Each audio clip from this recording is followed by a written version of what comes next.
Hello, everyone, and welcome to this 11th episode of my publication at a glance. Today, we have the pleasure to welcome Dr. Celine Delaitre, who is currently a postdoc at the University of Copenhagen and who did her PhD at the University of Lorraine in collaboration with the University of Strasbourg.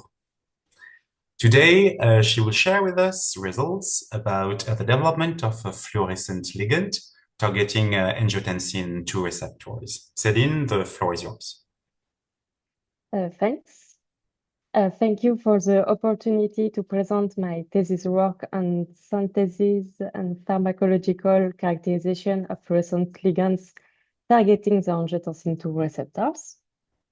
First, the angiotensin II peptide binds to two receptors, 81 and 82, which are in physiological balance with opposite effects.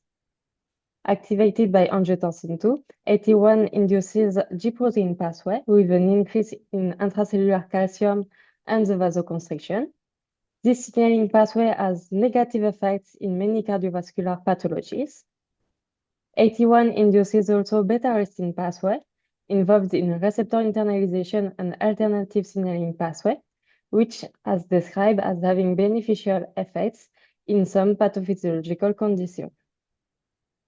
81 receptor antagonists are commonly used as first-line therapies, but their use is limited as a curative treatment. A new therapeutic approach is based on biased agonists to induce only the signaling pathway with beneficial 81 effects. To study these receptors and their signaling more specifically, the development of new pharmacological tools was necessary. For this purpose, we synthesized three different groups of fluorescent ligands coupled to the cyanine-3 fluorophore with or without the addition of a linker. The first group is based on a receptor agonist, the angiotensin II. The second group is based on an 81 biased agonist toward beta-arrestin, which only activated the beneficial beta-arrestin pathway. And the third group is based on selective 81 antagonists. These probes were characterized by various methods to establish three aspects: selectivity, functionality, and use as a receptor tracers.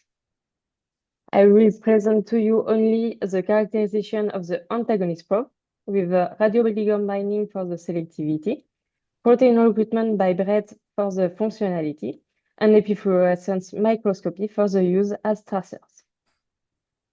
For cyanine-3 linker losartan, core data shows that cyanine-3 linker losartan binds to 81 in a nanomolar range, just like native losartan, and maintains its very high selectivity towards 81 without binding to the 82 receptors. Next, 81 receptor activation was studied by looking at the recruitment of a G protein and beta-arrestin by breadth. The fluorescent losartan inhibits the G protein recruitment induced by angiotensin II. Indeed, a dose-dependent decrease in the angiotensin II modulated breadth signal was observed with cyanine-3 linker losartan pretreatment. This confirms that cyanine-3 linker losartan is an antagonist for 81 on the GQ pathway. And we have the same results concerning the recruitment of beta-arrestin. So the fluorescent probe retains its 81 antagonist characters. Then we evaluated the ligand as a tracer of 81 and 82 receptor by epifluorescence microscopy. We see in the green channel the receptor 81 and 82, and in the red channel the cyanine-3 fluorescent labeling of cells.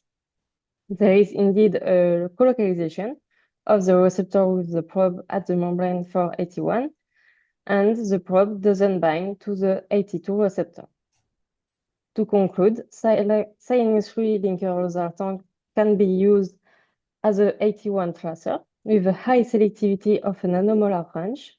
And we have also a first highly selective 82 fluorescent probe, cyanine-3 TRV027, and agonist fluorescent probes that can be used to study angiotensin II receptor signaling and localization.